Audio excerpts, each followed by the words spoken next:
और मंच के एकमात्र संचालक जो बहुत अच्छा संचालन कर रहे हैं, उनके चरण स्पर्श कर रहा हूं। इसलिए नहीं कि मैं उनका बहुत सम्मान करता हूं, बल्कि इसलिए कि उनके चरण उनके आचरण से बहुत अच्छे हैं।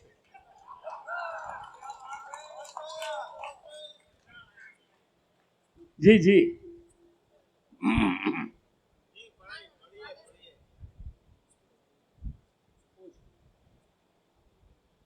दोनों कवित्री माधिया जो विराजी हुई हैं, देखने में बहुत सुंदर लग रही हैं। इतनी सुंदर लग रही हैं जैसे 5 पांडवों के बीच में। अच्छा है। आप गलत अर्थ लगा लेते। वाह। मेरा आशय द्रौपदी से कतई नहीं था। मैं तो जो पांडवों की 2 माताएं थी, कुंती और माद्री की बात कर रहा हूं। अरे गुरु, बात बदलना कोई आपसे सीखा है। कुंती और माद्री की बात कर रहा था। अरे बढ़िया, वाह। द्वापर में आइए अशोक भाई, वो चाय के जुगाड़ में है, आपको चाय पिलवाने के लिए गए। आ जाइए। क्या है ना कि बहुत सारी ऊर्जा तो आपसे प्राप्त होती है। आइए। हाँ मेरा जाए। आइए। आपको बता दूं कि आप गलत अर्थ मेरे को मत लगाया करिए। बात को पूरी सुन लिया। वाह। अब जैसे आज ही हमारे श्याम सुंदर चौरसिया जी ने जो ये आयोजन रखा है, वो श्रीमती कमलेश चौरसिया जी की स्मृति में 15वीं पुण्यतिथि में रखा है। क्योंकि बहुत अच्छी थी, स्वभाव से भी बहुत अच्छी थी, बहुत अच्छी थी, लेकिन नहीं रही। हमारे देश के राष्ट्र कवि मैथिली शरण गुप्त भी बहुत अच्छे आदमी थे, नहीं रहे। और आजकल मेरी भी तबीयत खराब चल रही है। इसमें हंसने की क्या बात है, ताली बजाने की क्या बात है। आइए बैठिए, आइए विराजिए भाई साहब जी। अगर आपने ताली बजा दिया है, आप ये हंस दिया है, तो देखिए व्यंग को हास्य से कैसे उठाया जाता है। एक प्रैक्टिकल करने जा रहा हूं, फिर कविता पढ़ूंगा। कि आपने जो हंस दिया, वे हंसने की क्या आवश्यकता है। आपकी भी तबीयत खराब होती होगी। बहरहाल जब आपने हंसी दिया है, तो एक बात बता दूं, आप हंसे भी मेरी मर्जी से। यह हिंदुस्तान है, यहां आप अपनी मर्जी से हंस भी नहीं सकते। भरपूर बजाइए ना। फिर अगर आपको लगे कि व्यंग्य की बात हो गई, फिर मैं मर कैसे सकता हूं। दोस्तों एक बात बता दूं, मेरा परिचय कवि के नाते कम, पुलिस वाले के नाते ज्यादा करवाया गया। अरे जी जी जी। हाँ। तो एक बात बता दूं, हमारे हिंदुस्तान के श्रेष्ठ संचालक भाई तिवारी जी से कि मैं पुलिस विभाग में कतई भर्ती नहीं होना चाहता। अरे मैं तो मिलिट्री में भर्ती होने गया था, और जब भर्ती हो गया तो यार मैंने कहा यार भर्ती हो गया हूं, अब 2 बातें होंगी, या तो मुझे हेडक्वार्टर में रखा जाएगा या सीमा पर भेज दिया जाएगा। वाह। अगर हेडक्वार्टर में रखा गया तो कोई बात नहीं, अगर सीमा पे भेज दिया गया तो फिर दो बातें होंगी। अरे या तो मैं जीत के वापस आ जाऊंगा या वीर गति को प्राप्त हो जाऊंगा। वाह। अगर जीत के वापस आ गया तो कोई बात नहीं, अगर वीर गति को प्राप्त हो गया तो फिर दो बातें फिर दो होंगी। बातें। हाँ। या तो मुझे जलाया जाएगा या दफनाया जाएगा। अगर जलाया गया तो कोई बात नहीं, अगर दफनाया गया तो फिर दो बातें होंगी। अरे या तो उसमें कोई फलदार वृक्ष उगेगा या कोई तिलहन का वृक्ष उगेगा। वाह वाह वाह। अगर फलदार वृक्ष उगा तो कोई बात नहीं, अगर तिलहन का वृक्ष उगा तो फिर दो बातें होंगी। या तो उसे खा लिया जाएगा या तेल निकाला जाएगा। अगर खा लिया गया तो कोई बात नहीं, अगर तेल निकाला गया तो फिर दो बातें होंगी। वाह। या तो उसका इत्र बनेगा या साबुन बनेगा। अगर इत्र बना तो कोई बात नहीं, अगर साबुन बना तो फिर दो बातें होंगी। या तो कपड़े धोने वाला बनेगा या नहाने वाला बनेगा। अगर कपड़े धोने वाला बना तो कोई बात नहीं, अगर नहाने वाला बना तो फिर दो बातें होंगी। या तो कोई पुरुष लगाएगा या कोई स्त्री लगाएगी। अगर पुरुष लगाएगा तो कोई बात नहीं, अगर स्त्री लगाएगी तो मुझे शर्म आएगी। अच्छा अच्छा, बढ़िया। हाँ हाँ हाँ। इसलिए मैं इस बेशरम विभाग में भर्ती हो गया। अच्छा है।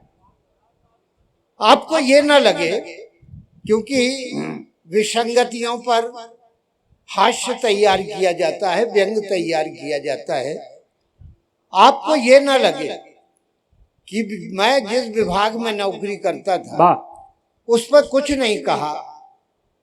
आपसे निवेदन करो तिवारी जी। अरे जी, आदेश करो जी। जी आप पुलिस के आदमी, आदेश करते हैं। निवेदन कब से शुरू किया? व्यंग दो तरह से लिखा जाता है, या तो ब्याज स्तुति या ब्याज निंदा। वाह। दो पंक्तियों में दोनों विधा लाने का प्रयास किया है, देखते हैं।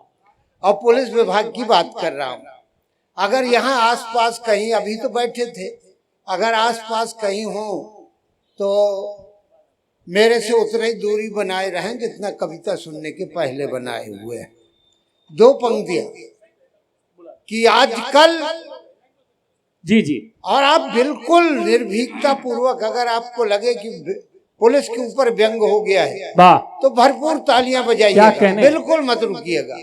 कि आजकल सारे डाकू, आजकल सारे डाकू भूखों मर रहे हैं। आजकल सारे डाकू भूखों मर रहे हैं क्योंकि उनका काम पुलिस वाले कर रहे हैं। बढ़िया बढ़िया, वाह वाह वाह वाह वाह। अच्छा है भाई पंडित जी, वाह। क्योंकि उनका काम पुलिस वाले कर रहे हैं, पुलिस वाले कर रहे हैं। वाह। आप अभी आवाज आई बंस मोर, तो एक बात बता दूं भाई साहब, मैं अस्पताल में पैदा हुआ हूं और जब पैदा हुआ था तो नर्स ने भी कहा था वंस मोर। आज तक दूसरा पीस नहीं आया। वाह। बहरहाल दोस्तों, कटनी से आया हूं, कुछ कटपीस दिखाऊंगा। आपको कटपीस पसंद आएंगे तो थान दिखाऊंगा, वाह। थान पसंद आएगी दुकान दिखाऊंगा। वाह। दो दो पंक्तियों से शुरू किया है, 4 सुनाऊंगा, फिर इसके बाद आप कहेंगे तो पूरा व्यंग सुनाऊंगा। वाह। 2 पंक्तियां आपने सुन ली, 2 पंक्तियां और दे रहा हूं, देखें आप।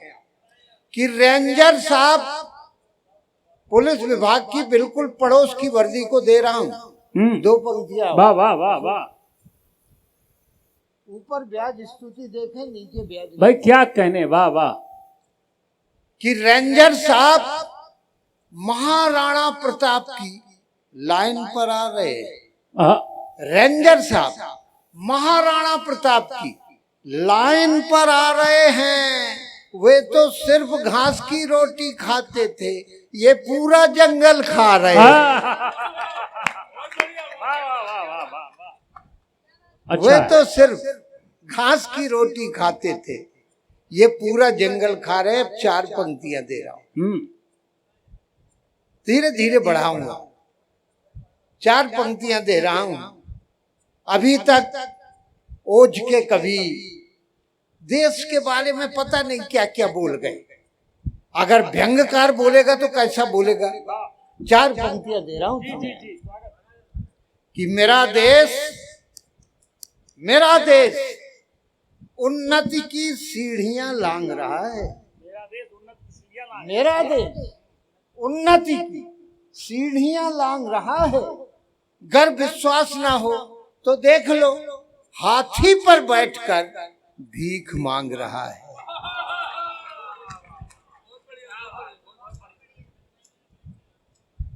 मेरा देश,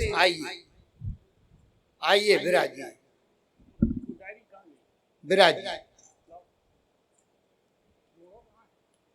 मातृ शक्ति को भी प्रणाम कर रहा हूं, वाह, और साथ में आई सहन शक्ति को भी प्रणाम कर रहा हूं।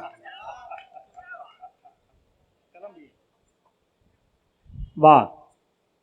दोस्तों, आपको एक बात बताऊं, कुछ लोगों को मैंने सहन शक्ति कहा तो बात समझ में नहीं आई होगी। उदाहरण के तौर पर समझा देता हूं। पुरुष बहुत सहनशील होता है। अब आपको बता दें, जैसे हम लोग कवि सम्मेलन में तिवारी जी, राजू, ये सब हम लोग कवि सम्मेलन में रहते हैं। रात में जागते हैं, अगर बस में बैठ गए, बगल की सीट में कोई महिला बैठी है, अगर हमको नींद आ गई और हमारी गर्दन जरा सी उसके कंधे में आ गई तो वो डांटेगी, गाली देगी, और ज्यादा होगा तो पुलिस स्टेशन में रिपोर्ट कर देगी। लेकिन अगर यही उल्टा हो जाए, महिला की गर्दन पुरुष के कांधे में आ जाए, इतना सहनशील है कि उसको यहां तक आना होगा तो यहां तो छोड़ो, आप वो इटावा तक चला जाएगा, बोलेगा नहीं। इतना सहनशील होता है। बहरहाल दोस्तों, आपको बता दूं, मैं जहां पर था वहीं लौट के आ रहा हूं। पूरी पंक्तियां कर रहा हूं। देखें कि मेरा देश उन्नति की सीढ़ियां लांघ रहा है। अगर विश्वास ना हो तो देख लो, हाथी पर बैठकर भीख मांग रहा है और भ्रष्टाचार नाचता है। भ्रष्टाचार नाचता है, भूखमरी गा रही है। भ्रष्टाचार नाचता है, भूखमरी गा रही है। सावधान, 21वीं सदी आ रही है।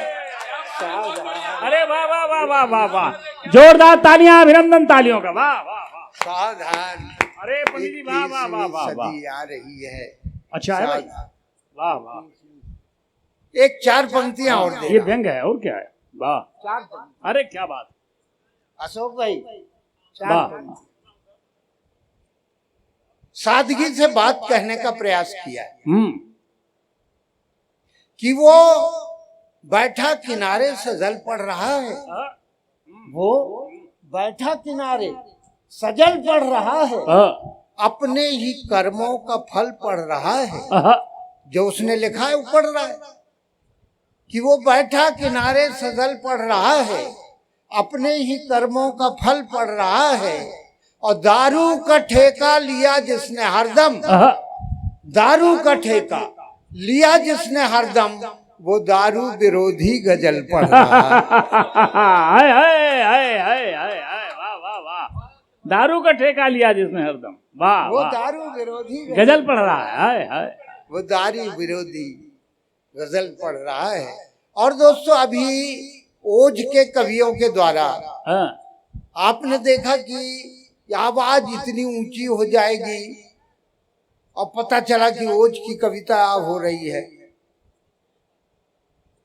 बिना आवाज ऊंचे किए अगर लगे कि ओज कर दिया गया है, शोभनम, तो आशीष चाहूंगा। अरे क्या कहने, आपका सबका आशीष चाहूंगा।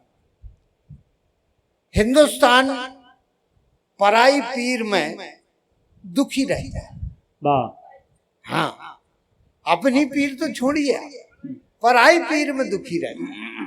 ये हिंदुस्तान का स्वभाव कि पराई पीर को सीने में पाल रखा है। पराई पीर को पराई सीने में पीर को सीने में पाल रखा है। उलझे हुए सवाल का वाह हल निकाल रखा है। पराई पीर को सीने में पाल रखा है और उलझे हुए सवाल का हल निकाल रखा है। और हिंद पर नजरें बुरी डालने वालों सुन लो, हिंद पर नजरें बुरी डालने वालों सुन लो, यहाँ हर कौम ने सरहद संभाल रखा। वाह वाह वाह वाह, यहाँ हर बहुत अच्छा है। कौम वाह ने वाह वाह, सरहद संभाल रखा है। अच्छा है, यहाँ हर कौम ने सरहद संभाल रखा है। अच्छा है। और साहब 4 पंक्तियां और देखें, और अगर आप कहेंगे ये अपने गजल की एक शेर मुखड़ा और एक शेर देने का प्रयास, अरे बिल्कुल स्वागत है जी। और अगर आप चाहेंगे तो फिर पूरी गजल भी पढ़ दूंगा। हाँ हाँ, अरे तो ये श्रोता आप जाएंगे नहीं घर, जो घर में कुछ होना होगा हो गया होगा, सुने जाने से कोई फायदा नहीं। कि छुरी से कटार हो गए, बहुत छोटे बहर की गजल कहने का प्रयास किया। अच्छा है, स्वागत है। बहुत छोटे बहर की गजल, हाँ हाँ हाँ, इरशाद इरशाद दादा। कि छुरी से कटार हो गए, हाँ, सीने के पार हो गए। हम्म, छुरी से कटार हो गए। कटार हो गए, सीने के पार हो गए, और जीत के संसद में क्या गए, जीत के संसद में क्या गए, दोस्त भी गद्दार। बहुत अच्छा है, वाह वाह, जीत अच्छा है। के संसद में क्या गए, वाह, दोस्त भी गद्दार हो गए। छुरी से कटार हो गए, सीने के पार हो गए। और एक शेर दे रहा हूं, आपके यहाँ डाकुओं ने उत्तर प्रदेश में आत्मसमर्पण नहीं किया था, हमारे मध्य प्रदेश में किया था। और हमारे जो मुख्यमंत्री थे पूरी उदारता से उन्होंने जमीनें बांट दी थी। वाह, शेर कहने का प्रयास जी जी स्वागत। कि छुरी से कटार हो गए, सीने के पार हो गए, और जीत के संसद में क्या गए, दोस्त भी गद्दार हो गए। और शासन ने ये क्या किया, शासन ने ये क्या किया, डाकू जमींदार हो गए। वाह, शासन, भरपूर तालियां बजाइए। वाह, वाह, वाह, वाह, तो जरा 4 पंक्तियां दे रहा हूं, बाद में सुनाऊंगा। कि प्रतिघात बिना काली के अच्छा नहीं लगता, प्रतिघात बिना काली के अच्छा नहीं लगता, बहारे चमन बिना माली के अच्छा नहीं लगता, और भोजन बिना थाली के अच्छा नहीं लगता, और ससुराल बिना साली के, अच्छा है, बिना साली के अच्छा नहीं लगता। ठीक उसी तरह ये कवि सम्मेलन बिना ताली के अच्छा नहीं।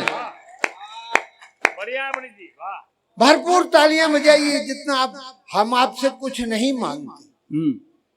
साहित्यकार ही एक ऐसा है जो मंच पे आने के बाद किसी से कोई उम्मीद लगा के नहीं रखता, सिर्फ उसको सबसे ज्यादा प्यारी तालियां होती हैं। और एक बात बता दे, कवि है, ऋषि पहले होते थे, वो लिखते थे वेदों में, उनको ऋषि कहते थे, मुनि कहते थे। आज जो है इनको सिर्फ कवि कहा जाता है, लेकिन जब ये श्राप दे देते हैं तो बड़ा बुरा श्राप देते हैं। अब अगर श्राप दे देंगे आप ताली नहीं बजाओगे, तो वो यही श्राप देंगे कि अगले जन्म में घर घर जाकर। वाह, इसलिए भरपूर तालियां बजाएं। बहरहाल शेर दे रहा हूं, देखिए आपको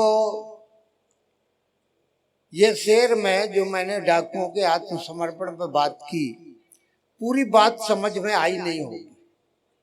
और आज क्योंकि श्याम सुंदर चौरसिया जी ने रिटायर्ड सैनिकों का सम्मान किया है, वाह, तो वो ये शेर से जुड़ा हुआ एक व्यंग देने का प्रयास कर रहा है। तिवारी जी, ये शेर से जुड़ा हुआ जी जी एक व्यंग देने का प्रयास कर रहा हूँ जी।